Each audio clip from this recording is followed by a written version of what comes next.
Hindi na tayo nasa dating panahon. Dating panahon na parang okay lang, na parang tingin natin, napakatagal pa nang itatagal ng mundo. But we now can see, we can experience changes is happening sa ating mga panahon, mga kapatid. Ngayon, hindi na tayo makapag-jacket kasi mainit na talaga. Talaga nagbabago, ibang klaseng init. Tsaka hindi lamang init ng panahon na naramdaman natin, init din sa mga sitwasyon, krisis ng buhay, sa mga giyera na hindi lamang balita ang naririnig natin, kung talagang nakikita natin. Ano pa yung bago? Ngayong umaga, meron naman akong text na na-receive sa NRMDC na naman. Puputok na naman daw ang bulkan. Sige talagang things are weird. Kumbaga, weird na. Hindi lamang bulkan na pumuputok, pati yung biyanan ko, pumutok ang ulo ngayong umaga. Oo, kaya wala si Mrs. Ken. Aalis na sana kami. Tumawag sa akin, natumba daw yung biyanan ko. So, putok ang ulo, naiwan muna si Mrs. Ken. So, kaya sa mga panahon tulad nito, katulad ni Pedro, di ba pinag-aralan natin yung second coming ng mga nakaraang panahon? Si Pedro, alam niya kasi ang panahon eh. Si Pedro ay dito sa 2 Peter, ito yung huli niya sulat. Kaya alam na ni Pedro kung anong kahahinat na niya. Alam niya na hindi na siya magtatagal sa mundo. Alam niya na siya malapit nang umuwi sa Panginoon, kaya gumawa siya ng sulat ng tagubilin. At hindi lamang, alam niya na siya ay ilang panahon na lamang ititira sa mundo, nung oras na yun, kaya gumawa siya ng sulat. Alam din niya na yung makikinig ay ilang panahon na din lang ititira. Ititigil sa mundo, parang katulad din natin ngayon. Ilang panahon na lang, hindi tayo kasing, hindi na, yung itatagal na mundo, hindi na kasing tagal kahapon. Ibig sabihin, we are getting closer to the coming of age. We are getting closer to the second coming of Christ, which we definitely love His coming. Okay, mga kapatid, di ba pagka kayo nagtatagubilin pag-aalis kayo ng bahay, alam nyo babalik kayo, sabi nyo lang, siguraduhin mo patay ang ilaw ha, siguraduhin mo nahugot mo yung plancha. Nahugot mo ka plancha? Oo, di ba may mga tagubilin ka, siniguraduhin mong ilak yung pinto, yung mga mahalaga mong tagubilin na ini-stress mo. Pero kung talaga magtatagal ka na hindi mo na makikita, mas matindi ang bilin mo. Wag mong pababayaan ang iyong aso. Yung mga habilin mo na talagang hindi dapat makalimutan. Yung mga bilin na talaga sa puso may pinakamahalaga. At dapat din sa kanila maiwan at manatili sa isip nila na pinakamahalaga yun. Ganon din si Pedro. Sa puso niya pinakamahalaga at iniiwan niya sa atin at kaya inuulit-ulit niyang sabihin ito sa atin na ito ang pinakamahalaga sa atin. Makalimutan na natin ang lahat pero huwag niyong kalilimutan ito at ito ang pinakamahalaga sa atin. At ano ang sinabi ni Pedro? Pinag-aralan na natin ang verse na ito pero babalikan natin sa 2 Peter chapter 3 verse 17, sabi doon, "Therefore, dear friends, since you have been forewarned, be on guard so that you may not be carried away by the error of the lawless and fall from your secure position." Sabi niya, binababalaan kayo, huwag kayong padadaan sa mga maling katuruan na mag-aalis sa iyo sa isang matatag na pwesto, nasa matatag ka na posisyon, nasa matatag ka na pananampalataya. Huwag kang aalis dyan. Bagkus ika sa verse 18, "But grow in the grace and knowledge of our Lord and Savior Jesus Christ." Bagkus ika ay lumago ka sa pagkakakilala kay Jesus at sa kanyang biyaya. Yan ang bilin ni Pedro. Huwag ka nang padadaya sa maling katuruan. Bagkus ito, lumago ka sa pagkakakilala kay Kristo at sa kanyang biyaya. Kaya yan ang pinag-aaralan natin dito. Kita nyo ba kanina yung introduction? Ang tinuturo dito si Kristo. Walang pinag-uusapan dito kundi si Kristo at ang kanyang tinapos na gawa. Who the Son sets free is free. At nang dumating si Kristo ay nagkaroon ng kapayapaan. Yung narinig nyo kanina sa mga introduction. Yun ang mga tagubilin sa atin. Kaya mga kapatid, tapos last sentence, "To Him be the glory both now and forever." So pag tinignan natin, ano ba yung sinasabi diyang erroneous teaching? Ano ba yung maling katuruan? Kahirap naman, hindi mo naman ikanilinaw diyan kung ano yung maling katuruan. Meron tip tayo dyan mismo sa verse na yan. Nakasulat na dyan kung ano ang ibig sabihin ng maling katuruan. Di ba pagka nagbubuo kayo ng mga paragraph, mayroong conjunction ba ang tawag doon? Conjunction, yung nagko-connect ng dalawang idea. Nakikita natin dito na may kino-connect na dalawang idea. Yung unang idea ay huwag ka nang makikinig sa maling katuruan, isang idea, Bagkus, but. So may opposite. Ano yung idea na yon? Ang idea yun ay pinapaliwanag kung ano yun sa pamamagitan ng conjunction na but. Yung opposite nung idea na yun. At ano ang opposite ng idea na yun is yung growing in the grace and in the knowledge of our Lord Jesus Christ. So kung hindi ka lumalago sa knowledge of Jesus and His grace, kung hindi ka lumalago sa biyaya at pagkakakilala kay Kristo, ayun yung katuruan na mali. Yung katuruan na maglalayo sa iyo sa matatag na pagkakatayo, sa matatag na posisyon. Pakita mo nga, sister, yung cover ng ating message today, yung napakaganda mong graphics diyan. Iyan, o kita niyo mga kapatid, oh. Ayan o, nakatayo yung lalaki na yun. Walang katinag-tinag yan. Alam niyo kung bakit? Abay, may ugat. Abay, kahit gusto niya umalis, hindi siya makakaalis. Bakit? Kasi yung kanyang paa ay ugat na nakabaon doon sa matigas na lupa. Hindi makakaalis yan. Maliban na lamang kung yung ugat na yun, ang kinatatayuan niya ay hindi matigas na lupa o hindi bato, kundi malambot na buhangin. Kung malambot na buhangin yan, shifting sun, ang tawag doon, kumikilos na buhangin, walang silbi yung pagkakaugat niya. Matutumba siya, mabubuwal siya. O kaya, kung matatagpan yung pagkakabaon ng kanyang lupa, ng kanyang ugat, ano nangyari naman sa ugat? Marupok naman, naputol naman yung ugat. Ay di mabubuwal siya. At ano ang pinag-uusapan natin na matigas na lupa? Ano ang pinag-uusapan natin na matatag na lupa? Yun ang ginawa ni Kristo. Yun yung biyaya ni Kristo. Yun yung matatag na lupa na kahit kailanman walang makapagbubuwal, walang makapagbabago. At ano naman yung ugat na tinutukoy natin, yun naman ang ating pagtanggap sa katotohanan ito na tinatawag nating pananampalataya or faith. Our faith and on the grace of God in Jesus and His finished work. Kaya ano ngayon ang hindi secure? Ano nga yung sinasabi? Huwag ka nang padadala sa sa maling katuruan at nagbibigay sa'yo na insecurity. Yung hindi secure na posisyon, yung mga pundasyon na gumagalaw, hindi secure yan. Yung secure, yung pundasyon na pabago-bago. Pag ang pundasyon mo sa buhay ay pabago-bago, pag ang tinatatayuan mong yan ay pagbabago, ang mangyayari siya, matutumba ka. Kung tinatapakan mo'y gumagalaw, matutumba ka. At ano ba yung mga bagay na nagbabago-bago? Pag sinabing ikaw ay tumayo sa ang pinaniniwalaan mo, ay yung bagay na nagbabago, instead of bagay na hindi nagbabago, ikaw ay mabubuwal sa iyong pananampalataya. Bakit? Ano bang example nun? Kung ang iyong tingin sa iyong pagkakaligtas, ako'y ligtas dahil feeling ko. Feeling ko lang, ligtas ako. Kasi nga ibang feeling ko, talagang feel ko na ako'y malapit kay Lord, feeling ko. Ano mangyayari dyan? Darating ang panahon na hindi mo na feel.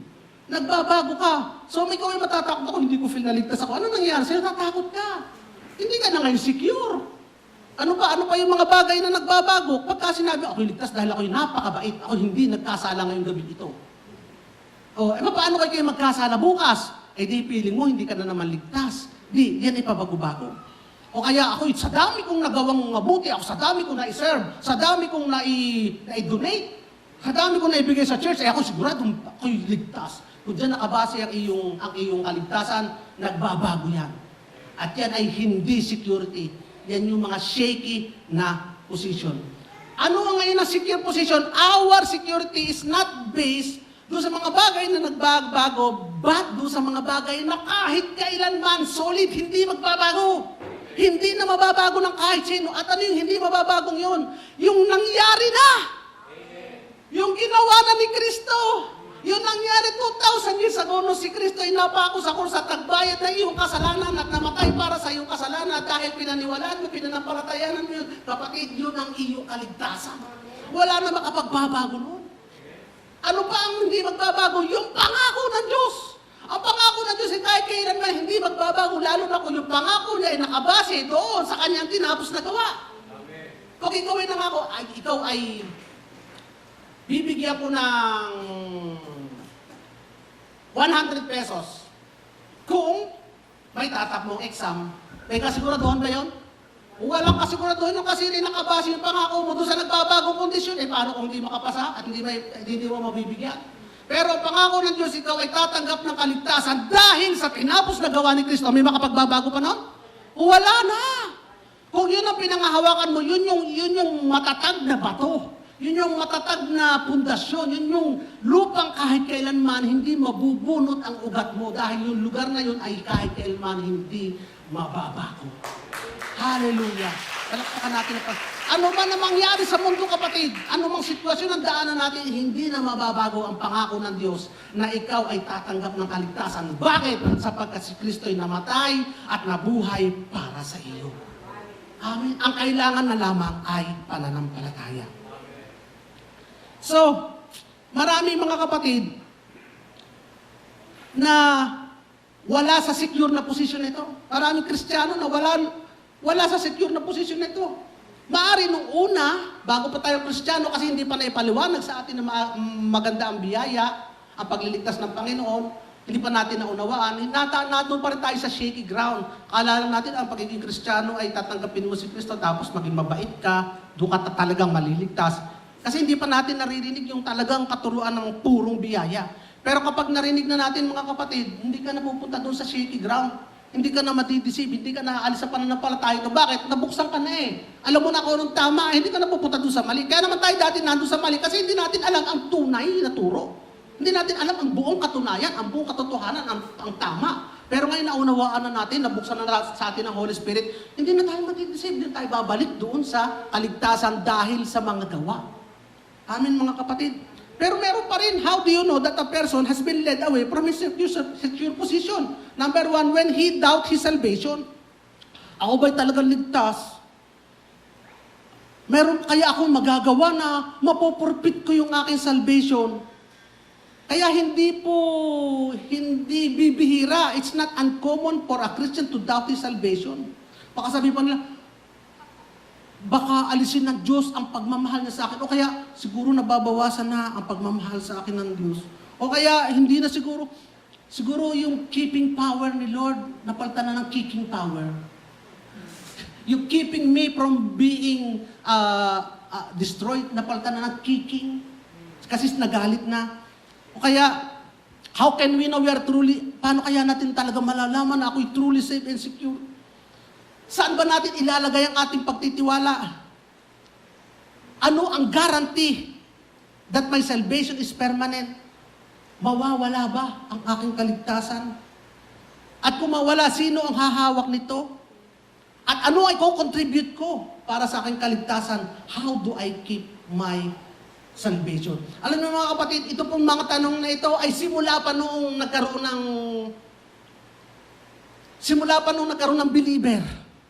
Itong mga tanong na ito, hindi lang sa atin ngayon, noon pa, tanong na ito.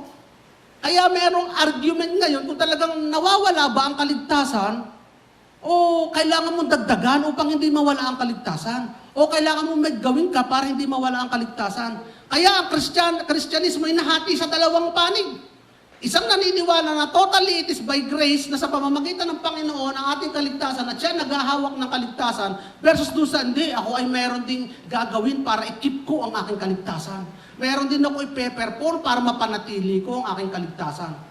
Napakatindi ng pag-aaway ng dalawang partidong ito, kasi eleksyon na malapit na they call one party a bad name, binibigyan ng masamang pangalan. Tayong naniniwala na tayo niligtas sa biyaya ng Panginoon, isipin mo, tawagin ka ng OGAG. Bakit OGAG? O-G-A-G. Kasi sabi nila, once grace, always grace daw tayo. Kaya OGAG. Kaya tinatawanan nila ang naniniwala sa purong biyaya ng Kristo, once grace, always grace. Wala na kayong gagawin. Pero sila ay nakakaawa. Dahil sa kanila, nawawala ang kaligtasan. Kaya, pag nawawala ang kaligtasan, anong tawag sa kanila? Loser. Loser, nawawalan eh. Nawawalan ng kaligtasan. Pero I'd rather be called OGAG than loser. Kasi talaga tunay, ito ang katotohanan na ang kaligtasan natin ay nasa Panginoon. At hindi na kahit kailanman mawawala. Once you are saved, you are always saved. And God is, palakpakan natin ang Panginoon. And God is the one who is able to keep us safe. Hallelujah.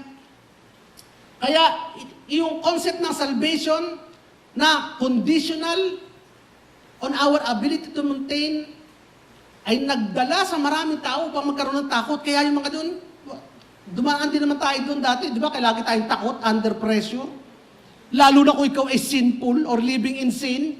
Lagi mo kine-question ang iyong salvation. Ako ba'y talagang tunay na ligtas? Actually, si Satanas, kasama mo nag-question sa'yo, tunay ka ba talagang ligtas? Ay, the accuser of brethren yun, lagi ang gayaan ba ang ligtas? Ha, ha, ha! Ho, ho, ho! Kasama mo ang accuser. Kaya, how do we answer this? How do we find the anchor, yung angkla, para panghawakan ito? Kaya binigyan tayo ni Pablo ng Romans chapter 5, verse 1 to 2, which is our main discussion verse for today. Basahin natin to. Kaya nga sabi sa atin ni Pablo always wear your armor. And what is our armor? What is our first armor? The helmet of salvation. Yung kaligtasan na nagtatakip sa iyong ulo, sa iyong utak, upang hindi ka atakihin ng kaaway sa iyong ulo. Yung pag naintindihan mo ang iyong salvation at talagang tunay na pinangahawakan mo iyong kaligtasan, mahihirapan ang demonyo to corrupt your thinking. Kaya sabi ng Romans chapter 5, verse 1 to 2, therefore, since we have been justified through faith, we have peace with God through our Lord Jesus Christ. Ayan, una na meron na tayong kapayapaan sa Diyos sa pamamagitan ni Kristo. Number 2, through whom we have gained access by faith into this grace in which we stand. Meron na tayong access dito sa biyayang ito, kung saan dito tayo nakatayo. And we rejoice in the hope of glory. Kami nag-celebrate, nagagala kami sa pag-asa ng glory na darating na bibigay sa amin. Through faith, we gain access. Makikita natin doon. Through faith, we gain access to this faith, to this grace. And faith is not labor. At ang pananampalataya ay hindi gawa. Bigyan pa natin isang verse. Sabi sa Romans chapter 3, verse 22, this righteousness is given through faith. Itong katuwiran na ito, we are righteous, di ba mga kapatid? This righteousness is given. We did not achieve this righteousness. We did not obtain this righteousness. Hindi natin nakuha itong katuwiran o bagkos ito ay binigay sa atin sa pamamagitan ng pananampalataya. Kanino? In Jesus Christ to all who believe. And all are justified freely by His grace, walang bayad, through the redemption that came by Christ Jesus. At sabi pa ng Ephesians chapter 2 verse 8, for it is by grace you have been saved through faith. Tinanggap mo ang pagliligtas sa pamamagitan ng biyaya. Ang biyaya, ang kaligtasan ay binigay sa iyo sa pamamagitan ng pananampalataya. Ngayon tatanungin ng marami, ako'y medyo nalilito sa grace and faith. Ano ba talaga? Faith ba talaga magliligtas? O grace? Or faith plus grace? Or grace plus faith? Ano ba talaga? Pero tayo mga kapatid, alam natin kung ano ang sagot diyan mga kapatid. At ang sagot diyan ay verse. Sis, PowerPoint. It is by grace alone. Through faith alone. Naligtas tayo sa pamamagitan lamang ng biyaya ng Diyos. At tinanggap natin ito sa pamamagitan lamang ng pananampalataya sa Kanya. Amen. Isang illustration mga kapatid. Ang mag-aalis ng iyong uhaw ay tubig lamang sa pamamagitan ng pag-inom lamang. Yun yung illustration dyan. Sasabihin nyo na, hindi. Pwede, ang kape naman nakakapag-alis din ng uhaw. Aba hindi, yung tubig sa kape ang nag-aalis ng uhaw. Subukan mong uminom ng isang tasang purong powder na Nescafe. Tignan ko kung maalis ang uhaw mo. O kaya naman, kung tubig na kapag-aalis ng uhaw, pero kung hindi ka iinom ng tubig, hindi rin maaalis ang uhaw mo. Kahit ikay naliligo sa swimming pool. Sige, dumive ka sa swimming pool at hindi mo iinumin ang tubig ng swimming pool. Ay, pero wag mong inumin ng tubig na swimming pool, ha? Hindi lamang tubig yun. May ihi, may pawis. Para illustration lang. Pero kung kahit napapalibutan ka ng tubig, nakalublob ka sa tubig at hindi ka iinom, hindi mo ibubuka ang bibig mo upang tanggapin ang tubig, hindi maaalis ang uhaw mo. Tama mga kapatid? Yan ang illustration ko ng grace and faith. Ang biyaya lamang ng Panginoon ang nagliligtas, subalit kung hindi mo tatanggapin ang biyayang ito at patuloy kang hindi mananampalataya, kapatid, hindi ka magkakaroon ng kaligtasan. Kaya yun ang katotohanan na we have access to this grace only through faith. Kaya nga, maraming Kristiyano, maraming tao ang hindi ligtas. Kung sa pamamagitan lang talaga ng biyaya at walang pananampalataya, di dapat ay lahat ay ligtas na. Pero bakit hindi lahat ay maliligtas? Kasi hindi lahat mananampalataya. Kailangan tanggapin mo itong biyayang ito ng Panginoon. At paano dumadating sa atin ang pananampalataya? Sa pamamagitan ng pakikinig ng mensahe. At sino nagpadala ng mensahero at ng mensahe?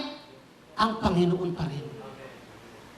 Kaya mabuti mga kapatid ang nakikinig. Kaya tayo mga kapatid ay nabuksan dahil nakapakinig tayo ng mensahe ng biyaya. Amen mga kapatid. So, back to the picture. Back to the picture. Back to the picture. Sister, yung picture kanina. So makikita natin doon sa picture kanina mga kapatid. Yung pananampalataya natin ang nakakapit doon sa matatag na biyaya ng Diyos. Yung matatag na biyaya ng kanyang ginawa at ng pangako ng Diyos. Kaya ang grace is not the problem. Faith is the question. Saan ngayon nakakapit yung mga pananampalatayang ito? Ganon din kanina sa example ko, uminom ka man ng uminom, pero kung ang iniinom mo naman ay hindi nag-aalis ng uhaw, wala din talab sa'yo. Uminom ka ng alak, uminom ka ng kung ano man liquid na hindi naman tubig ang kasama, hindi maaalis ang uho mo. Ganon din mga kapatid, meron kang pananampalataya, pero kanino naman nakatutok ang iyong pananampalataya? Ang pananampalataya mo ay doon nakakapit sa mga bagay na gumagalaw na sa pamamagitan ng iyong ginawa, sa pamamagitan ng iyong feeling, o sa pamamagitan ng iyong performance, kayo maliligtas mga kapatid, baliwala ang iyong pananampalataya. Amen mga kapatid. So ito ang ginagawa ng demonyo eh. Alam niyo mga kapatid, ngayon kapatid, wala nang maniniwala na walang Diyos. Stupid na lamang ang maniniwala na talagang walang Diyos. Pero meron pa rin, ibig sabihin meron pa rin mga fool and stupid na hindi matanggap na may Diyos.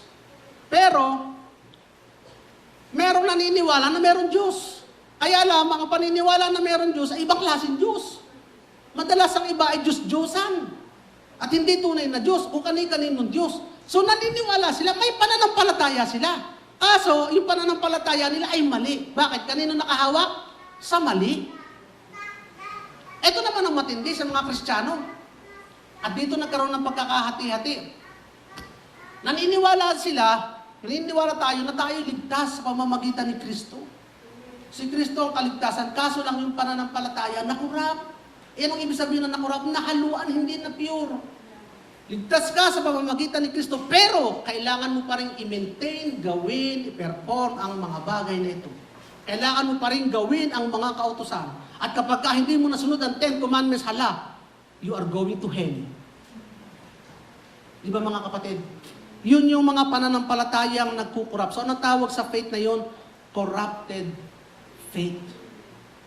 Kasi hindi nakahawak sa bato ang pananampalataya mo. Hindi nakahawak, ano bang iba pang term sa bato? Sa bato. Hindi nakabaon doon ang ugat mo sa bato. At alam niyo kung sino ang ating bato? Si Kristo. Sabi ng Psalm 62 verse 6, truly, He is my rock and my salvation. He is my fortress and I will not be shaken. Amen. Hindi ka matitinag talaga kapag kay Kristo ka nakakapit. Hindi ka mabubuwag talaga kapag kay Kristo ka nakakapit. Mga kapatid, kaya ang faith is important. Again, where did you put your faith?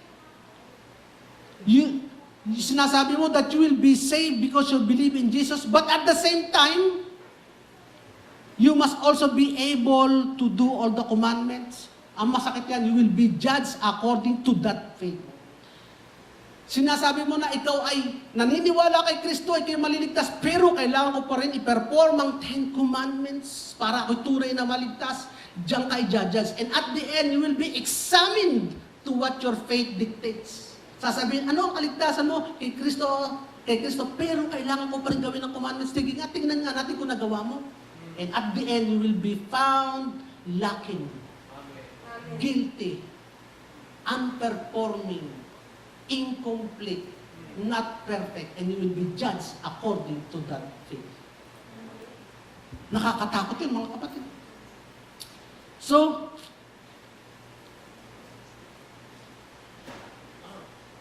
ano pa? In short, maaring kilala mo si Kristo, but do you really believe in Him? Kapag sinabi mo, I believe in Christ, pero kailangan ko pa rin gawin ito, you do not really believe in Him. That's a conflict. If you believe in Him, you will believe what He say. At sabi niya, manampalataya ka sa akin para sa iyong kaligtasan. Tapos! Kung talaga naniniwala ka sa Kanya, then, nung sinabi niya na ang kaligtasan mo ay binibigay ko sa iyo sa pamamagitan ng aking ginawa sa krus para sa iyo, I am your substitute, then receive my gift to you. Kapag ka pinanawalaan mo na yun, wala kang tatanggapin iba pa. Hindi mo nasasabihin na kailangan ko pang gawin ng iba. Kapag ka sinabi mo na pero kailangan ko pa rin gawin ang mga bagay na ito, then hindi ka tunay na talaga na naniniwala sa sinasabi ni Kristo para sa iyo. So that is not really faith. So I am saved by grace alone, through faith alone, not by works. And my works don't save me, and my works don't keep me. Then what keeps me? What holds me? What secure me? So balikan natin yung ating verse, chapter 5, verse 1 and 2. Romans chapter 5, verse 1 and 2. Therefore, since you have been justified through faith, we have peace with God through our Lord Jesus Christ. Ano ngayon yung angkla natin? Ano ngayon yung anchor natin? Ano ngayon yung katibayan natin? Ano ngayon yung ebidensya natin na talaga tayo ligtas na? Tignan natin yan. Number 1, peace with God. Mayroon na tayong kapayapaan, kapanatagan sa Panginoon. You will never be at war with God again. We will never be at war with God again. So, mga kapatid, yung tayo ay wala ng, ano ba sa Tagalog ang war? Tayo ay wala ng away, kagalitan ng Diyos, at tayo ay kabatinan ng Diyos, yun yung ating angkor. Sinasabi doon kanina, pag nabasa natin ulit, the verb, we have, ano ibig sabihin nun? Is a present tense, continuous statement. Na tayo ay meron. At itong meron natin patuloy. Ngayon, pero patuloy. Hindi ito nawawala. Hindi ngayon, pero pagdating mo bukas, wala na. Hindi. Yung meron ngayon ay patuloy yan. Hanggang sa wakas, we have peace with God. Eternal peace with God yan. Continuous statement. We continue to have in our possession peace with God. Ano yung peace na ito? Ito yung kapayapaan. Ito yung walang alitan. Hindi ito yung pinag-uusapan natin dito yung have peace. Peace. Ano yung dating alam natin sa peace? Yung kapag may gera, o kaya yung may taas ng presyo, o kaya yung mayroong mga nangyayari sa palibot, ikaw ay panatag. Hindi yung peace na yun. It's not the attitude. Hindi yun yung peace na pinag-usapan natin nung nakaraang panahon na sa kabila ng naparaming krisis, ikaw ay alam mo na hindi ka pababayaan ng Panginoon. Hindi yung peace of soul. Hindi yung kapanatagan na yun. Ang peace na pinag-uusapan natin dito ay yung relasyon. Yung wala kayong alitan. Na ikaw ay hindi nakaaway ng Diyos. Na ikaw ay kabatinan ng Diyos. In the contrary, ano ang opposite ng peace? War. Diba? Yung kayo ay may gera. At ang mabigat nito mga kapatid, dati we are at war with God. Bago dumating si Kristo at tinanggap natin si Kristo, previously we are at war with God. Tayo ay may hidwaan ng Diyos. Ang Diyos ay galit sa atin, tayo ay galit sa Diyos. Ano mga kapatid, sasabihin nyo, bakit mo sinabi ako galit sa Diyos? Ako simula ng pagkabata, tinuruan na nanay ko na gumalang sa Diyos. Ako pag may nakakitang simbahan ako yung nag-aantanda, lahat ng simbahan niya ako inaantandaan. Ako hindi nakikipagkagalit sa Diyos. Ako walang iniisip na masama sa Diyos. Sa katunayan niya, mahal na mahal ko si Kristo. Madami nga akong picture ni Kristo sa kwarto ko. Ako hindi nakikipagkagalit sa Diyos. Kaya yun ang akala nila na talaga hindi nakikipagkagalit sa Diyos. At saka ako'y madalas magdasal. Madami akong dinadasalan. Paano mo sasabing ako'y nakikipagkagalit sa Diyos? kapatid, hindi mo alam, hindi ka nakikipagkagalit sa Diyos, but God is at war with you. Sabi ng Romans chapter 5 verse 10, we were enemies of God.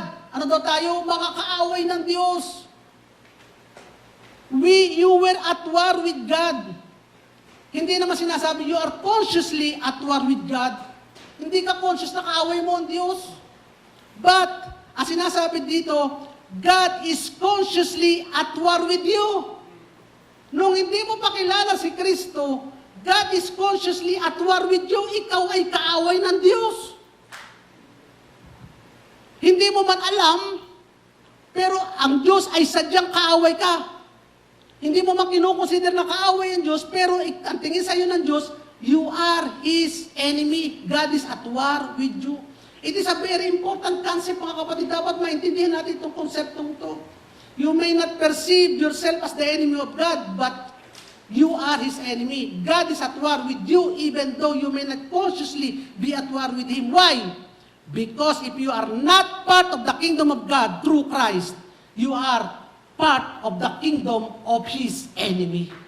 Doon ka kabahagi, you are a part of the kingdom of this world, you are a part of the kingdom of Satan, and this world is under the power of Satan. And who is Satan? The enemy of God. You are a part of the kingdom of darkness, which is God's enemy. God is at war with every sinner outside of Christ. Kung hindi mo pa tinatanggap si Kristo, ikaw ay kaaway ng Diyos. Sabi ng Exodus chapter 22 verse 24, ganito, itrato ng Diyos ang kanyang mga kaaway. The Bible says of God, and my wrath shall wax hot, and I will kill you with the sword, and your wives shall be widows, and your children fatherless. Ang tindi. Pati mga, hindi lang ikaw, pati asawa mo. Ang iyong anak ay magiging ulila. Ang iyong asawa ay magiging balo. Because I am at war with you. Is this a tone of friendship with God? No. This is a tone of war from God. Sabi ng Psalm 7 to 11, it says, God is angry with the wicked every day. God is angry. God is at war with sinner. Napakalungkot mga kapatid. To the unbeliever, this message ay dapat katakutan. And they must know that God is at war with them. Pero sa atin mga kapatid, God is now at peace with us. God has made His peace with us. It means we are no longer at war with God. It means He is no longer fighting us. It means He is no longer waiting to take His vengeance for us. He is no longer waiting to pour out His anger sa atin, His fury and hatred sa atin. He is no longer our enemy. Itong katotohanan mga kapatid. May mga tao sa mundo na ito, sapagkat dahil maganda ang buhay nila, ako naman mahal na mahal siguro ako ng Diyos. Ito hindi mga mananampalataya. Ang ganda ng aking negosyo. Ayos ang aking buhay. Malusog ako. Mayaman ako. Ay siguro ako hindi galit sa akin ng Diyos. Kapatid, hindi ka pa lamang tinitira ni Satanas. Maghintay ka, darating ang oras, titirahin ka ni Satanas. Bakit? Kasi si Satanas ang kasama mo. And God will not defend you. Why? Because you are at war with God. Pero sa atin mga kapatid na may kapayapaan na sa Panginoon, God is now with you. Ibig sabihin, hindi ka nakaaway ng Diyos. You are, if God is not for us, if God is for us, then who can be against us? Ang Panginoon ngayon ang kakampi mo.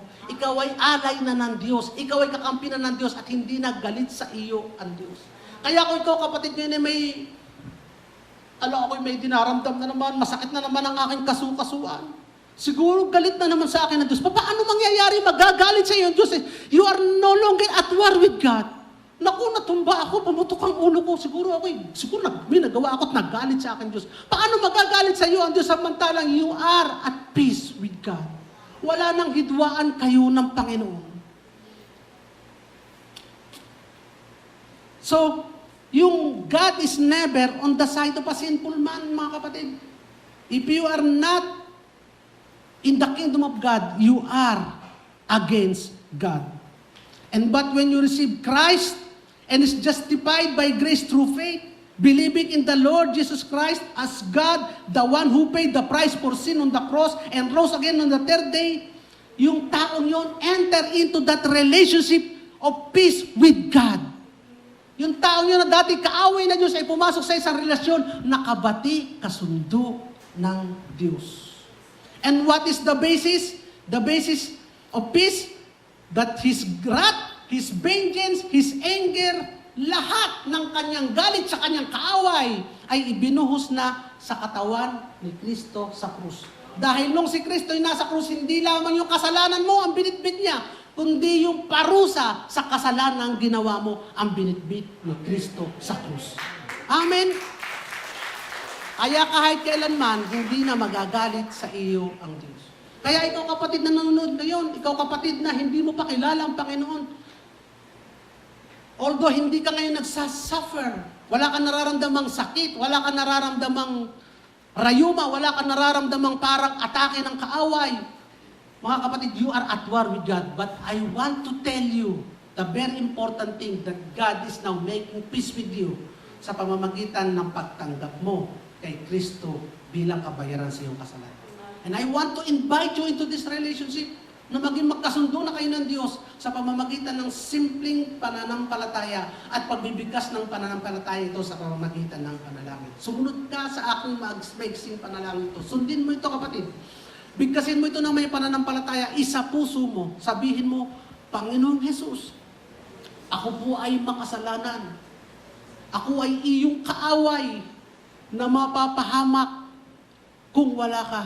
Subalit sa pagmamahal mo sa akin, sa kabila ng ako'y pagiging iyong kaaway, namatay ka Kristo sa krus para sa akin. Binitbit mo ang aking kasalanan sa iyong katawan at tinanggap mo ang kaparusahan ng lahat ng kasalanan niya. Kaya ngayon, tinatanggap kita sa aking puso bilang Panginoon at tagapagligtas at tinatanggap ko rin ang katuwiran, ang biyaya ng righteousness mula sa iyo. Salamat po sa paglilinis mo sa akin. Ako ngayon ay isa ng bagong nilalang. Salamat po sa pagsulat mo sa akin ng pangalan ko sa buhay na walang hanggan. Ako ngayon ay sa iyo at ako ay iyong anak. Itong aking panalangin sa pangalan mo, Jesus. Amen. Kung ginawa mo, kapatid, yan, tinanggap mo si Jesus sa iyong puso, ikaw ngayon ay kasundo na, kabatinan ng Diyos. There is no more animosity and war between you and God. So mga kapatid, ang napakagandang katotohanan ito, that you are now at peace with God, there is now no condemnation. Kasi you are now at peace with God, you have been justified. At ikaw ay, whoever is justified with God is also reconciled with God. Whoever is justified are reconciled. And so, you have justification, you have also reconciliation. Meron ka ng pakikipagkasundo sa Diyos. So why will God not condemn us? Why He will not be angry and wrathful toward us? Why will He not wreak revenge on us? Because it is already spent on Christ. We have peace with God, and that is settled. Wala nang kailanman makapagbabago ng katotohanan yun. Ito ay nakasulat hindi lamang sa bato, matigas pa sa bato. Ito ay nakasulat sa langit, hindi lamang sa lupa, mga kapatid. Kaya kahit kailanman, nothing can shake that truth that you have peace with God. Amen. Hallelujah. Sabi ng iba ay kung hindi nagagalit pa rin sa atin ang Diyos. Ang mga pinatawad lang ngayon, mga nakaraang kasalanan natin, pag ikay-born again natin, kayo nagkakasala pa rin, ako'y magagalit pa rin sa iyo ang Diyos. Lalo na magagalit ika. Lalo na magiging masungit kasi alam mo na katotohanan, nagkamali ka pa. Yun ang mga sabi ng iba. Pero mga kapatid, God has spent His anger on Christ who bore on the wrath of God for sins. Yung sins na yun, hindi lamang yung sins na ikinumpes mo sa Kanya. Hindi lamang yung sins na nagawa mo, kundi yung sins na maaari mo pang gawin. Kasi yung kamatayan ni Kristo sa krus, yung kasalanan binitbit niya, ay hindi lamang yung nagawang kasalanan, kundi yung kasalanan gagawin pa ng buong mundo. Kasama yung kasalanan mo whatever sin you may yet commit in years to come by and by, that was a sin for which Jesus Christ paid the penalty and bore the wrath of God. Kaya God is satisfied with the sacrifice of Christ for sin. Kaya mga kapatid, etong sabi ng iba, di ba delikadong doctrine yan? Kapag ka nagkasala ka, hindi na magagalit sa Diyos. Naku, dangerous doctrine yan. Dangerous yan sa mga hindi paligtas. Hindi nga sila ligtas tapos sasabihin, hindi naman pala nagagalit ang Diyos pag nagkasala. Magkasala pa tayo, hindi ka pa nga ligtas, kaaway ka pa ng Diyos. Lahat ng kasalanan mo, ikaw magbabayad. Tapos dadagdagan mo pa, delikado talaga yan. Very dangerous doctrine yan. Sabi ng mga iba, delikado din doctrine yan sa mga Kristiyano na. Sabihin mo, hindi na sila matatakot magkasala. Sabihin ko sa iyo kapatid, noong ang tinuturo natin ay nakakatakot magkasala, may napapigil ka ba sa pagkakasala? Nung sinabi sa iyo na, naku, ikay mapaparusahan ng Diyos pag nagkasala ka, nung napapigil ka ga sa pagkakasala? Hindi din. Patuloy ka pa rin nagkakasala. Ngayon sinasabi natin ng Panginoon, hindi na nagagalit. Bakit? Tinanggap na lahat kasi ni Kristo ang lahat ng galit. Sasabihin mo na delikadong doctrine ito. Kung ikaw ay tunay na ligtas at kikita mo kung anong pinaghirap ng Diyos para sa iyo, kung anong sakripisyo niyang ginawa para sa iyo, para lamang ikay maalis diyan sa parusang yan, sasadyain mo bang yurakan ang napaka-precious na bagay na ito? Sasadya mo bang baliwalain ang dugo ni Kristo na binuhos para sa iyo? Sasadyain mo bang duraan ang pagliligtas ng Diyos na sakripisyo para sa iyo na dapat ikaw ay tatanggap? Ngayon ibabaliwalain mo. Kung ikaw ay tunay na ligtas, gagawin mo ba yun? Hindi, lalo kang mahihiya. At sa katunayan nga niya kapatid, dahil nga sa pagliligtas kayo na ikaw ay bago nilalang na. Anong nananahan sa iyo? Banal na Espiritu. At anong sabi na pinag-aralan natin dati? Ang banal na Espiritu pa nga sa iyo nagtuturo ng tama. Hindi mo nga kailangan basahin sa Biblia kung anong tama. Ituturuan ka pa nga ng Holy Spirit at papaalala ang mga turo niya dati na kung ano ang tamang dapat mong gawin na hindi naman lulungkot ang Diyos sa sitwasyon mo. At bakit ba nalulungkot ang Panginoon pag tayo nagkakasala? Kasi sinasaktan natin ang ating sarili.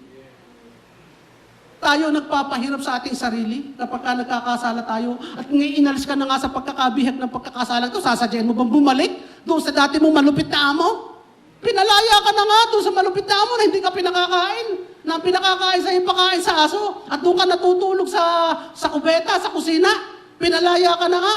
Tapos dinala ka na nga sa magandang kaharian na mabait na amo na ikaw binubusog, ikaw ay pinapataba, na ikaw ay pinapatulog sa malambot na kama, babalik ka pa doon? Abay, nasisiraan ka yata. Hindi ka mga kapatid. So this is not a dangerous doctrine. In fact, this is the doctrine that will lead us into righteous living. Amen, mga kapatid. Ang pag-ibig ng Diyos ang magtuturo sa atin upang tayo ay lumakad ng may kabanalan at pagsunod sa Diyos. Amen, mga kapatid. Kaya, first conclusion. First conclusion. Pause mo nga dyan. Noong namatay si Kristo sa krus, binuhos ng Diyos ang lahat ng galit sa kasalanan na dinala ni Kristo. Kaya nga natugunan na ang katarungan. Ibig sabihin, nag-justified na tayo at naghupa na ang galit ng Diyos dahil sa lahat ng tinanggap ni Jesus para sa iyo, hindi na magagalit sa iyo ang Diyos. Amen. Hallelujah. Palakpakan natin ang Panginoon. Kaya kung ikaw ay kakampi na ng Diyos, kakampi ka ng Diyos, sino kakampi mo? Ang Diyos. Sino pa kakampi mo? Yung mga kakampi din ng Diyos. Yung mga anghel, kakampi mo yun, mga kapatid. Pag may dumating na anghel sa'yo, kakampi mo yun. Ang anghel ay naririnig, nagbabantay sa'yo upang iligtas ka. Kakampi mo kasi sila. Hindi ka papatidin ng anghel. At kung may anghel ng kadiliman magpapatid sa'yo, nakita ng kakampi mo, anong gagawin ng kakampi mo? Tutulungan ka, kapatid. Ganon din sa atin, magkakakampi tayo dito, hindi tayo magkakaaway, kapatid. Kakampi tayo na Diyos, iisang team tayo, isang partido tayo. We are allies. Ally tayo ng Diyos. Kaya hindi tayo nag-aaway-away, tayo nagkakampi-kampi. Hallelujah, mga kapatid. At kung may kaaway ka, tingnan mo lamang kapatid, you do not need to fight fire with fire. Do not need to fight tit with tit. Mga kapatid, hayaan mo mga kakampi mo, lumaban para sa iyo. ang Panginoon, ang anghel, at ang kapwa mo kakampi. And if God is for you, then who can be against you? No one. Nothing can withstand the power and awesomeness of God. Amen. Hallelujah. Second, ano pa? Second verse natin. Verse 2. Therefore, since we have been justified through faith, we have peace with God through our Lord Jesus Christ, through whom we have gained access by faith into this grace in which we now stand. Ang second point natin is now we are standing in grace. Dito na nakatayo tayo sa biyaya. Nakatayo tayo sa biyaya, mga kapatid. Saan ka nakatayo? Sa biyaya, mga kapatid. Our access, sabi doon, through whom we have access, through the Lord Jesus Christ, also we have obtained our access. Access to whom? Access to whom, mga kapatid? Access, we have access by faith, through whom we have, saan na ba binabasa ko? Kaya pala. Our access to God by faith. Pero more than just God, we have access by faith into this grace into which we stand. Through our faith in Christ and by the perfect work of Christ, we obtain access. Sa pamamagitan ni Kristo at sa kanyang perfectong tinapos na gawa, meron tayong access sa Diyos at sa biyayang ito. Anong ibig sabihin ito? Noong tayo naligtas, tayo ay tumayo, tayo dinala dito sa bagong environment, o sa bagong circle, o sa bagong sphere, o sa bagong mundo, o sa bagong environment na biyaya. Ang namamayapa lamang ay biyaya, grace of God. And we went into His presence and we found grace. Kasi nung sa Old Covenant, Old Testament, ay itong coming into God, itong access sa God, is a foreign thing. If you get near God, ikaw ay magiging abo. Kapag lumapit ka ikaw ay naging malapit sa sacred mountain at tumapak ka sa bundok ng Sinai, ikaw ay magliliyab, ikaw ay magiging abo. Kaya hindi common sa kanila yung access to God. Hindi kung sino-sino ang nakalalapit sa Diyos. Alam niyo mga kapatid, doon sa panahon ng Old Testament, walang access to God. The Gentiles could go to the outer court, the woman could go to the outer court, the men could go to and step further because they were yung spiritual leader. The priest could go a step further kasi sila yung priest, and only once a year. And after cleansing, and papasok sila sa Holy of Holies na nagre-represent ng presence of God, anong gagawin nila kung sila accepted doon? They went in quickly, tatapusin agad nila yung ceremonies nila, iwiwisik agad nila yung dugo, yung sacrifice, symbol of the sacrifice of, yung symbol of the blood that symbolizes the sacrifice. Kasi ang tao ay walang access. There is no access, kaya nga sila nagmamadali kasi baka sila ay mamatay pa doon sa loob. So, hindi ganun, hindi kakumo sa kanila yung access to God. Pag sinabing they have access to God, hindi nila makonceptualize ang access to God. Because only the priest have access near to God. Hindi pa access to God. Pero anong nangyari mga kapatid? Noong si Kristo ay namatay sa krus, symbolically, mga kapatid, inalis ng Diyos ang harang ng tao at ng Diyos nung winasak niya yung tabing ng templo mula taas hanggang baba. Ipinapakita niya sa tao na now you have access. Everything is now open for you. Come, you now have access. Dati, walang makakalapit at kung sino man pinili ng Diyos upang lumapit, hindi pa rin sila sigurado, delikado pa din, pero ngayon everyone is invited. Everyone have access to God. Kasi dati kung sino man nakaka-access, takot pa rin eh. Natatakot pa rin sila na dahil pag lumapit siya doon, baka judgment pa rin. Kaya yung mga high priest, naglilinis muna. Baka pagpasok doon, makita ng Panginoon yung kanilang kasalanan at sila ay mamatay. Pero ngayon, ano ang makikita natin? Pag lumapit tayo doon sa access, we will find mercy and grace. No longer judgment. Hindi na ikaw ay judge pag lumapit ka sa Diyos, kundi awa at biyaya ng Diyos ang makikita mo kapag lumapit ka sa Diyos. So yan yung New Covenant access. It is now exposed to everybody. Pero paano naging anchor of security yan? Paano naging angkla yan?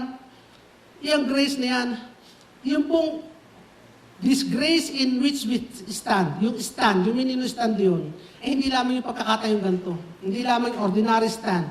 Ito po ay coming from the Greek word, histaimi. Histaimi. Ibig sabihin doon is to stand firm. Firmly fixed. Firmly not moving, not shaking, established.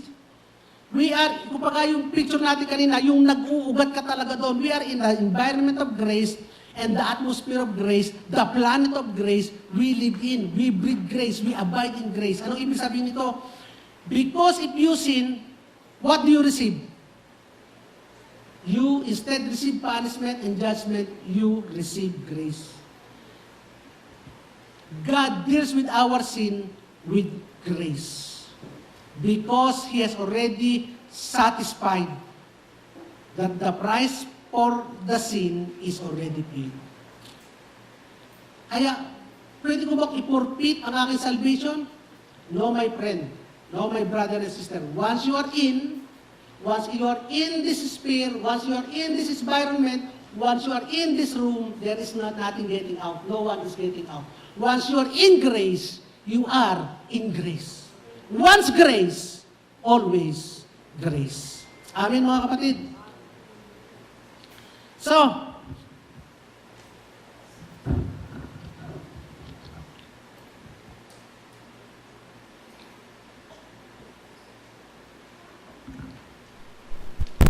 illustration mga kapatid. Ano ba talaga ibig sabihin ng grace ito? Nung hindi ka pa fit, nung hindi ka pa karapat-dapat, ipinasok ka. Hindi ka karapat-dapat pero pinasok ka. Nung nasa loob ba, ay ikaw ay ilalabas dahil ikaw ay hindi karapat-dapat. Common sense lang mga kapatid. Nung ikaw ay hindi ikaw ay karapat-dapat, ipinasok ka in spite na hindi yung pagiging karapat-dapat, hindi ka fit. Nung nasa loob ka ba dahil hindi ka karapat-dapat, palalabasin ka? Hahanapan ka bang maging karapat-dapat dahil nasa loob ka? Ipinasok ka hindi ka nga karapat-dapat hahanapan ka bang maging karapat-dapat? Hindi dahil hindi ka nga karapat-dapat pinasok ka. So yung pagiging hindi mo ba karapat-dapat ang magtataboy sa iyo pabalik? Hindi. Awa nga ng Diyos at biyaya pagkakapasok mo Tapos ngayon, hindi man ng Diyos na mag-perform ka para palabasin ka. Hindi ganun ng Diyos. Isang example, halimbawa, meron kayong kasalan. Tapos ang sabi dun sa invitation, only formal attire. Oh, formal attire. Di ba nasa loob, ang mga napasok ay nakapormal. Na yung groom o yung mismo ikakasal, nakita niya yung best friend niya sa labas, dumaan. Pero hindi naka-formal attire dahil hindi nabasa ang invitation mo for something, dumaan lang. Ay nakita mo, tinawag mo ngayon. Pinapasok mo sa yung handaan o sa yung reception. Yung pang mga nasa loob ng mga usher mo o yung mga gwardiya mo, sasabihin, palalabasin ba yun? Palalabasin ba nilang tao yun? Abay, hindi. The rule has changed. Nagbago na ang rule. Kung sinasabing, ang makakakain lamang ay naka-formal dress, wala na, nabaliwala na yun. Bakit? Kasi pwede kumain yung hindi naka-formal dress. Bakit? Anong relasyon niya? Kasi yung groom ang nagsabi, papasok siya. Ngayon, paghahanapan ba siya ng iba na dapat naka-formal ka, hindi ka makakakain, naka-formal ka, wala silang magagawa. Kasi pinapasok ito ng groom. The rule has changed. Ang groom na nagsabing pumasok ka.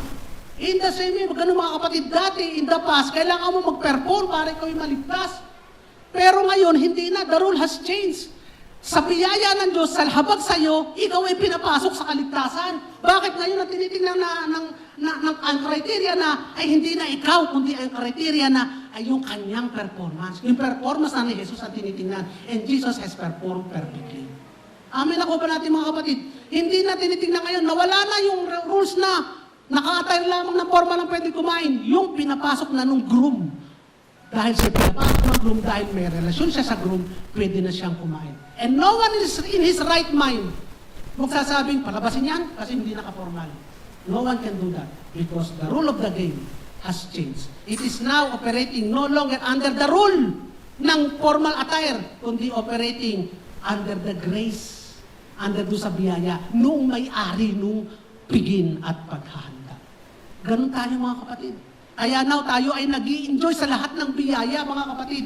Dahil the rule has changed. It is no longer according to our performance or our whatever. It is according to the grace of God, and that is grace. Amen mga kapatid. Kaya nga, doon sa sa merong parable of the great feast, doon sa Lucas chapter 14, merong isang lalaki naghanda ng pigin. Pinaimbitahan niya yung mga kaibigan. Walang dumating na friend. So ano ginawa nitong tao na naghanda na ito? Sabi niya, yakagin mo lahat ng nasa labas. Kahit sino sila. Kung sila ipapasok, sila makakakain. Ano ang ginawa? Nagyakag. At napuno yung kanyang handaan. At ang sabi niya, yung mga hindi pumunta, hindi sila kahit kailanman makakatikim. Pero yung mga pumasok, they will enjoy.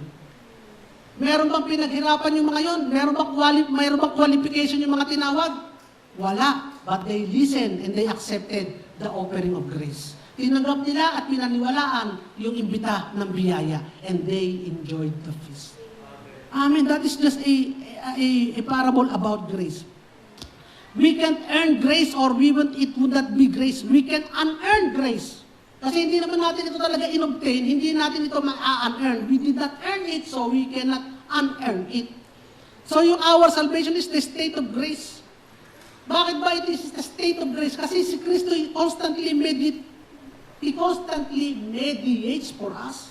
He constantly intercedes for us. God is continually forgiving us. Whenever we go to Him, we find not judgment, we find mercy and grace.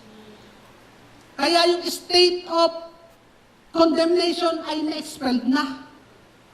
When sin comes, the grace in which we stand provides instant forgiveness because Christ has already paid the penalty and is satisfied with the penalty of sin. Amen mga kapatid. And ang maganda nito mga kapatid, this applies not only to our salvation, hindi lamang sa kaligtasan.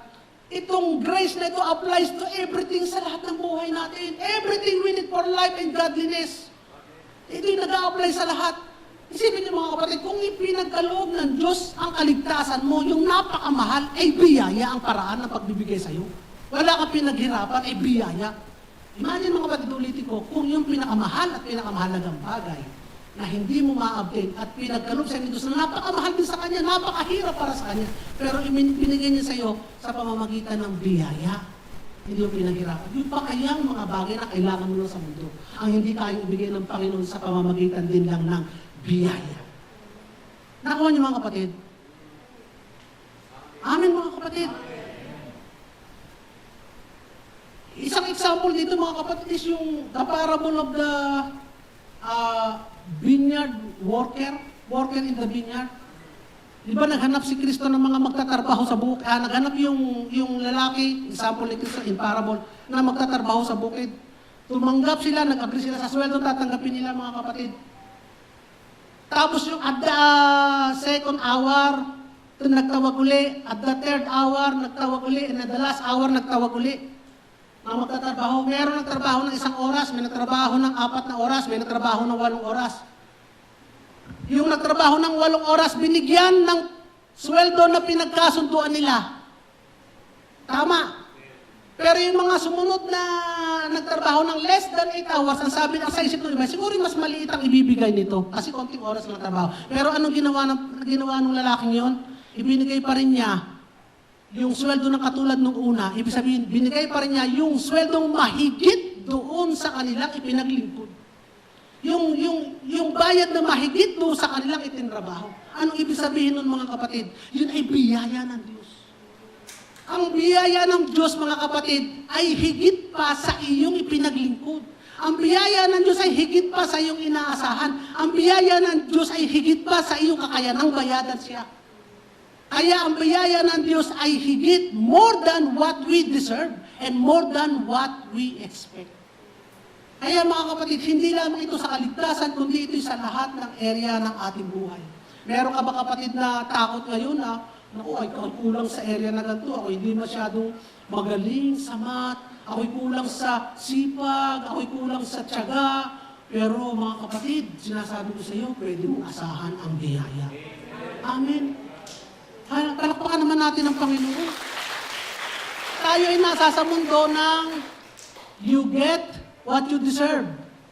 You get what you paid for. Pero ikaw ngayon ay inalis na ng Diyos doon, dinala ka ngayon sa sphere, sa environment ng biyaya.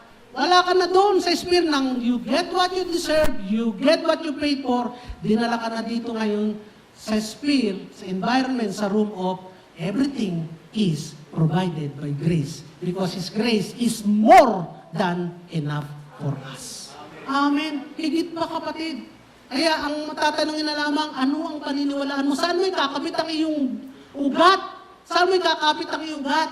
Dito ba? Sa biyaya ng Panginoon na kahit kailanman, hindi mo pinaghirapan, ligtas ka? Mawawala ba ang iyong kaligtasan? Hindi, kahit kailan mga kapatid. As long as you put your trust in this, mga kapatid, hindi ka matitinag, hindi ka pauga-uga, you are firmly fixed in the solid ground.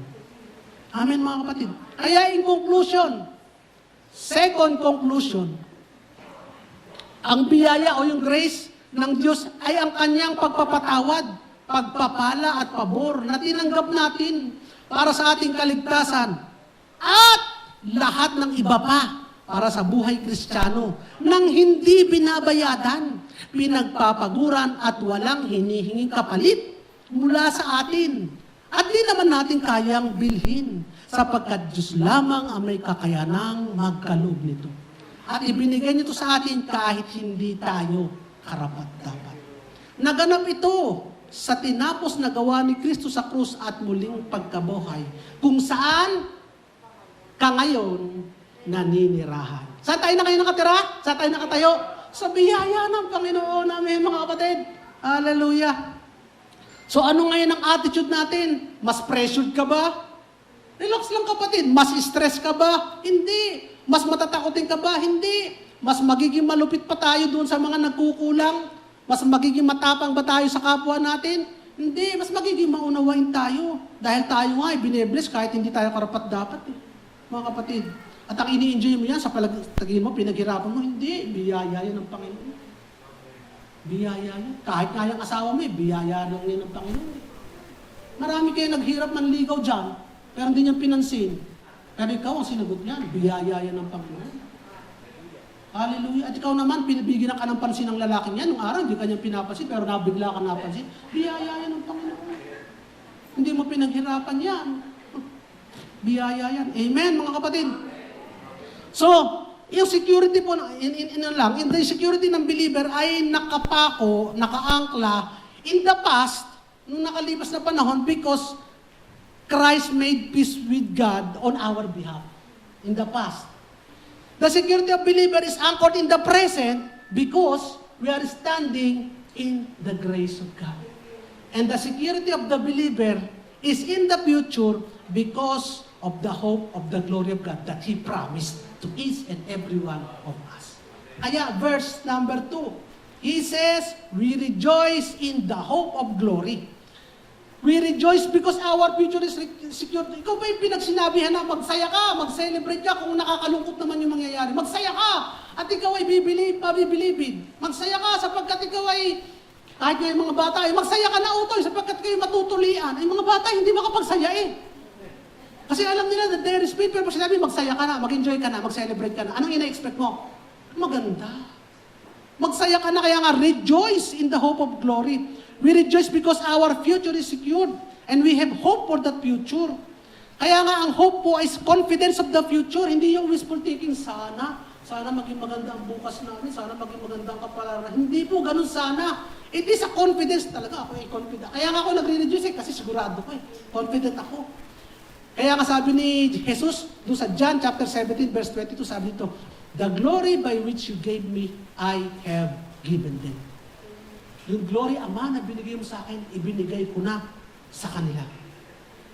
It's already given. He promised us glory. Ano pa ang promise niya? Sis, pakibukas mo nga yung PowerPoint natin. Next. He promised us glory. He promised us eternal life. Ano pa? He promised us, basahin nyo nga, heaven. He promised us that we will see Him as He is. He promised us that we will be like Him.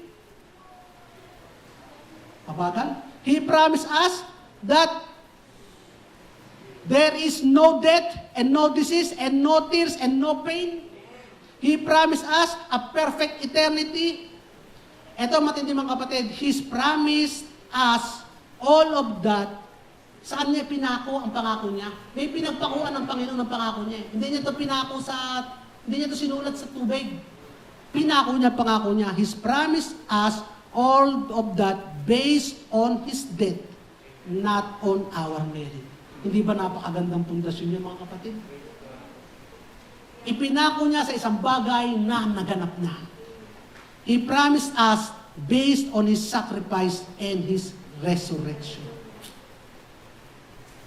Maraming presidente na nangangako, gagawin ko ito, bayang ito, kung ako ay magiging Pangulo. Kung ako ay iboboto nyo, ipapagawa ko ang karsada nyo. Ang pangako ay nakapako sa isang kondisyon na nagbabago. Pero ang pangako ng Diyos, tatanggapin mo ang biyayang ito sapagkat si Kristo ginawa na ang lahat ng ito para sa iyo. Amen. Angkor mga kapatid, angkla, wala nang makakapag-alis pa. Sabi ni Jesus sa John chapter 6 verse 37, all the Father gives to me will come to me and I've lost none of them, but I'll raise them up on the last day. Mga kapatid, ano sinasabi dito? He won't lose any of us. Wala kahit sino man sa atin na kay Kristo ang mawawala sa Kanya. Amen! Hallelujah! Amen! Oh, walang mawawala sa Kanya. He won't lose any of us. We are secure in hope. Philippians chapter 1 verse 6, being confident of this, that He who began a good work in you will carry it into completion until the day of Christ. Mga kapatid, umasa ka na tatapusin ng Panginoon ang sinimulan niya sa atin. Umasa tayo na tatapusin ng Panginoon, mga kapatid. Sinimulan Kanya na iligtas, mga kapatid, tatapusin niya ang kaligtasan mo. Hindi lamang kaligtasan spiritual, sa lahat ng area ng buhay, tatapusin niya ang kaligtasan mo. Ipe-perfect ka niya. Amen. Ano pa? Sabi doon sa John chapter 14 verse 9, because He lives, we shall also live. He promised us that we will live forever. Hallelujah. Mamatay man tayo sa mundong ito, don't worry kapatid, we will still live forever.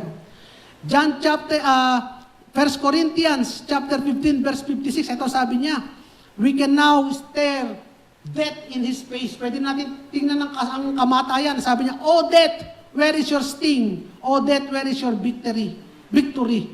Christ has purchased the victory through His death and resurrection. We live in hope, mga kapatid. Wala na magagawa sa atin ng kamatayan. Ikaw ba kapatid ay handa na? Kung tinanggap mo na si Kristo, wala na magagawa sa iyong kamatayan. Matumba ka man dyan sa lupa ngayon, wala na magagawa sa iyong kamatayan. You will live forever with Christ in heaven. And there is no more crying, no more tears, mga kapatid, when you are with Christ in His kingdom. Hallelujah. Ano pa? Romans chapter 5 verse 5, and hope does not disappoint us. Itong matindi, sabi ang pangako ng Diyos, yung iyong hope, hindi ka mapapahiya. Our hope will never be disappointed. Sabi ng ibang translation, hope makes not ashamed. Pares lang ang idea. Hindi ka mapapahiya sa iyong hope. Ang hope mo ay hindi ka ipapahiya ng hope mo. Ano ba ang pag-asa mo? Kaligtasan. Ano ba ang pag-asa mo? Ikaw ay kasama ng Panginoon. Ano ba ang pag-asa mo? Ikaw ay pinatawad na hindi ka mapapahiya. Hindi mo sasabihin, pagdating ng araw, ay ako'y napahiya eh. Ako'y umasa sa Diyos. Umasa ako sa Kanyang biyaya, ako'y napahiya eh. Ako'y umasa kay Kristo na ako'y ligtas, ako'y napahiya eh. Nakakahiya eh. Hindi mo sasabihin kasi sabi nga, hope will not put you to shame. Hope will not disappoint you. Hindi ka di-disappoint. Ako'y na-disappoint eh. Ako'y umasa sa biyaya ng Panginoon. Hindi pala eh. Kailangan pala ng marami din gawa. Kapatid, marami kang aasahan sa Panginoon, sa Kanyang biyaya. Lalo na ngayon, kapatid. Napakarami dumadating sa mundo, napakarami pag-asa. Sinasabi ko sa inyo mga kapatid, economic depression is coming. And it's already here. Pero anong inaasahan mo? Inaasahan mo ba yung performance mo? Ay lulutak ko, pamilya ko sa economic depression na to sa pamamagitan ng maganda kong trabaho, sa pamamagitan ng maganda kong negosyo, sa pamamagitan ng katalinuhan ko. Hindi kapatid, umasa ka sa biyaya ng Panginoon. Lulutak ka dito dahil sa biyaya ng Panginoon. Amen. You are disabled, but our God is able, kapatid. At hindi ka mapapahiya doon, kapatid. Hindi ka mapapahiya. Ayan ang pangako ng Panginoon. Bakit hindi ka mapapahiya? Sinabi niya ito, promise niya. At ang promise niya, saan niya sinulat, itinaga niya, saan niya pinako, sa ginawa ni Kristo sa krus para sa iyo. Tapos na ito, kapatid. Wala na magpapabago dito. Ang pangako ng Diyos, kahit kailanman, hindi niya binabawi. At ang pangako ng Diyos, kahit kailanman, hindi nababawi. Amen. Kaya mga kapatid, ano man ang sitwasyon mo ngayon, mga kapatid, look toward the hope. Do not hope that the world will be better. Hope because God said your life is going to get better. Amen. Hallelujah. Ulitin nga natin. Do not hope that the world's going to get better. But hope because God said your life is going to get better. Amen. Tagalogin natin. Huwag kang umasa na gaganda ang mundo. Pero umasa ka dahil ang Diyos ang nangako na ayusin niya ang buhay mo. Amen. Hallelujah. Purihin natin ang Panginoon. Ano ang ating pruweba? Yung tinapos na gawa ni Kristo sa krus. Si Kristo ang nangako, ginawa na niya ang katibayan. Kaya in summary,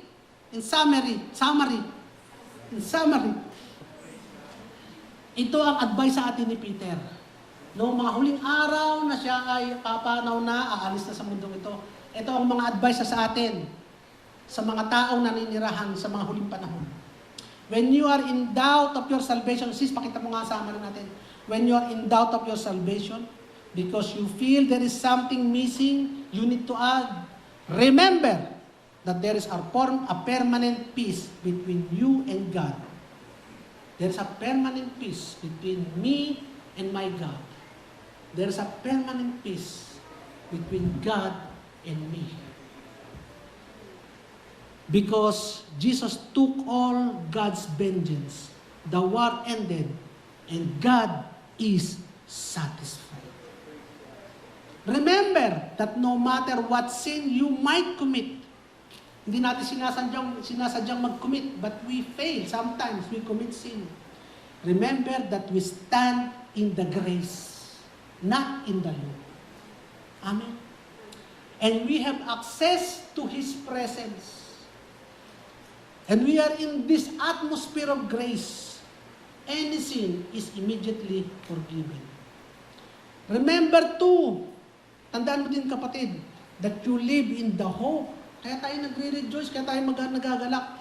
That every promise that God has ever gave in Christ is always secure forever. God's word is guarantee and proof is Christ through His death and resurrection. Kaya therefore, mga kapatid, ano ang therefore natin? Stand in the solid ground of our salvation. Are you saved, mga kapatid? How sure are you? 100%. Mababawi ba ang kaligtasan mo?